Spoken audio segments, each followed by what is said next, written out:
ঘূর্ণিঝড়ের খবরের আপডেটের দিকে নজর রাখতেই হবে, রেমালের আপডেটের দিকে নজর রাখতেই হবে, কারণ ঘূর্ণিঝড়ে পরিণত বঙ্গোপসাগরে অতি গভীর নিম্নচাপ সুন্দরবন ঘেঁষে বাংলাদেশে আছড়ে পড়তে পারে ঘূর্ণিঝড় রেমাল। কাল সকালে অতি শক্তিশালী ঘূর্ণিঝড়ে পরিণত হবে রবিবার মাঝরাতে সুন্দরবন এলাকায় ল্যান্ডফলের সম্ভাবনা।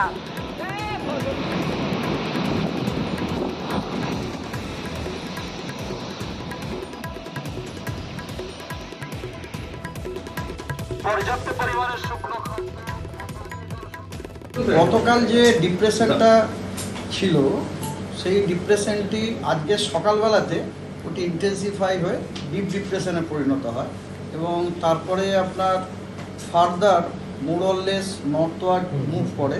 আজকেই বিকেলবেলাতে সিস্টেমটির সাইক্লোনিক স্টর্মে ইন্টেন্সিফাই হওয়ার খুব সম্ভাবনা আছে।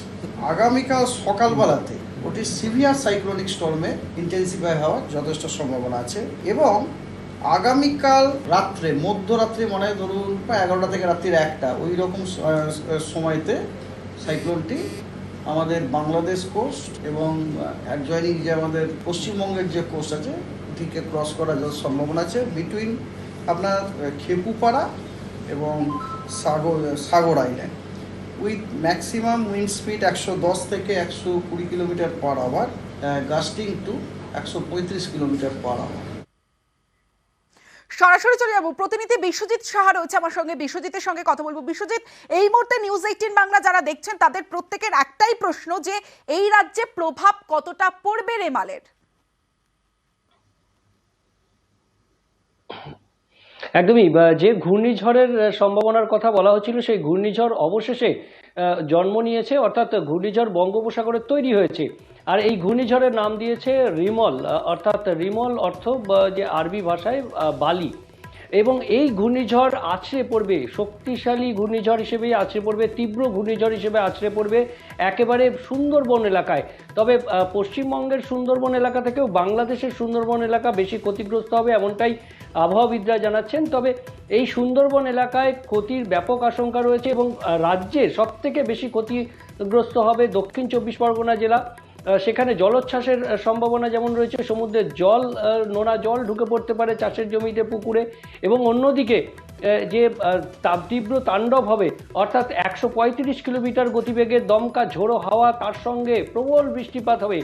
দক্ষিণ 24 পরগনা, উত্তর 24 পরগনায় 200 মিলিমিটার বা তার বেশি বৃষ্টিপাত হতে পারে। অর্থাৎ আগামীকাল রবিবার বেলা যত বাড়বে ততই কাছে চলে আসবে রিমল এবং বিকেল বা সন্ধে থেকে এর তাণ্ডব শুরু হবে এবং মাঝরাতে এটি ল্যান্ডফল করবে এবং পরবর্তী অর্থাৎ সোমবার সকাল পর্যন্ত এর এফেক্ট খুব প্রভাব, যে সরাসরি প্রভাব, সেই সরাসরি প্রভাব থাকবে এবং এটি আরও উত্তর দিকে এগিয়ে যাবে। এবং যত এগিয়ে যাবে, যেমন উত্তর 24 পরগনা, দক্ষিণ 24 পরগনা সব থেকে বেশি ক্ষতিগ্রস্ত হবে, তারপর নদিয়া এবং মুর্শিদাবাদেও ঝোড়ো হাওয়ার তাণ্ডব থাকবে। কলকাতাতেও 80 থেকে 90 কিলোমিটার গতিবেগে দমকা ঝোড়ো হাওয়া আর তার সঙ্গে প্রবল বৃষ্টিপাত, প্রায় 100 মিলিমিটার বা তার বেশি বৃষ্টিপাত কলকাতা, হাওড়া, পূর্ব মেদিনীপুর সব জায়গাতেই থাকবে। তবে সব থেকে বেশি আতঙ্কের অর্থাৎ 100 থেকে 120 কিলোমিটার বেগে বইতে পারে ঝড়। 24 পরগনায় প্রবল বৃষ্টির সম্ভাবনা। কি বলছে আবহাওয়া দপ্তর, শুনবো। ওয়েদার ওয়ার্নিং আগামীকাল এক্সট্রিমলি হেভি রেনফল ওয়ার্নিং দেওয়া হয়েছে নর্থ এবং সাউথ 24 পরগনা এবং ইস্ট মেদিনীপুর, অবশ্যই লাভ। হেভি টু ভেরি হেভি রেনফলের সম্ভাবনা আছে West Medinipur, east Bardhaman, Nadia, Howrah, Hooghly, Kolkata. So specifically কলকাতাতেও কিন্তু হেভি টু ভেরি হেভি রেনফলের সম্ভাবনা আছে।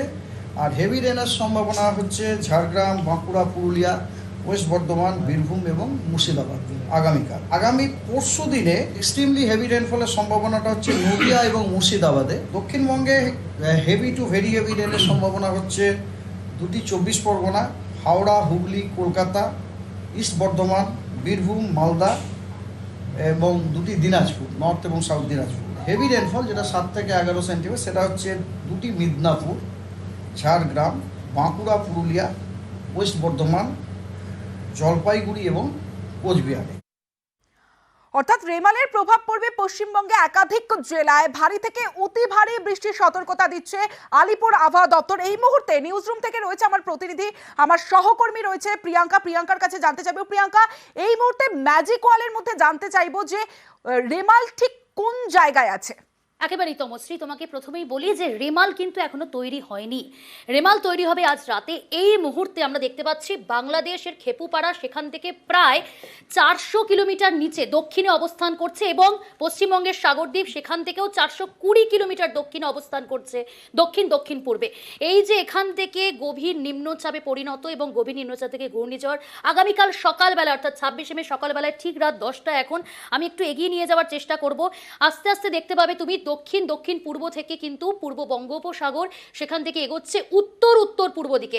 একেবারে সরাসরি আগামীকাল সকাল থেকেই আমরা দেখতে পাচ্ছি একেবারে অতি প্রবল সিভিয়ার সাইক্লোনে পরিণত হবে। কোথায় আছড়ে পড়বে, কোথায় ল্যান্ডফল জানা যাচ্ছে এখনো পর্যন্ত। যেমনটা বাংলাদেশের খেপুপাড়া এবং পশ্চিমবঙ্গের সাগর, এই দুয়ের মাঝে কিন্তু ল্যান্ডফল করছে আগামীকাল মধ্যরাতে, বলা যেতে পারে সোমবার হয়ে যাচ্ছে, কারণ আগামীকাল 12টার পর, রাত 12টার পর সেই জায়গা থেকে কিন্তু এখনো পর্যন্ত। তবে এটুকু জানিয়ে রাখবো দর্শকদের, অতি দ্রুত গতিতে কিন্তু এগোচ্ছে এই ঘূর্ণাবর্ত, সেটা আপনারা বুঝতে পারছেন। এবং একই সঙ্গে যে টাইম আমরা দেখাচ্ছি আগামীকাল সন্ধ্যে 6টার সময়, সেখানে কিন্তু ইতিমধ্যেই সেই ঘূর্ণিঝড় পরিণত হচ্ছে গভীর নিম্নচাপ থেকে এবং আছড়ে পড়বে কিন্তু রাত্রিবেলায় 11টার পর, অর্থাৎ রবিবার রাত 11টার পর। এর প্রভাব যেমন পড়বে, একই সঙ্গে জানিয়ে রাখবো এই কলকাতায় যখন ল্যান্ডফল করবে, বলা হয়েছে যেখানে ল্যান্ডফল করবে সেখানে 135 থেকে 140 কিলোমিটার বেগে ঝোড়ো হাওয়ার সঙ্গে বৃষ্টি এবং কলকাতাতেও 100 কিলোমিটার বেগে ঝড় হবে। এখনো পর্যন্ত হাওয়া অফিস কিন্তু তেমনটাই জানিয়েছে এবং যা এখনো পর্যন্ত সিচুয়েশন, অতি দ্রুত গতিতে আগামীকাল সকাল থেকেই কিন্তু এই ঘূর্ণাবর্ত ঘূর্ণিঝড়ে পরিণত সিভিয়ার সাইক্লোন পরিণত হবে। এবং একই সঙ্গে জানিয়ে রাখবো দ্রুত গতিতে আগামীকাল দুপুর পেরোতেই কিন্তু আবহাওয়ার অনেক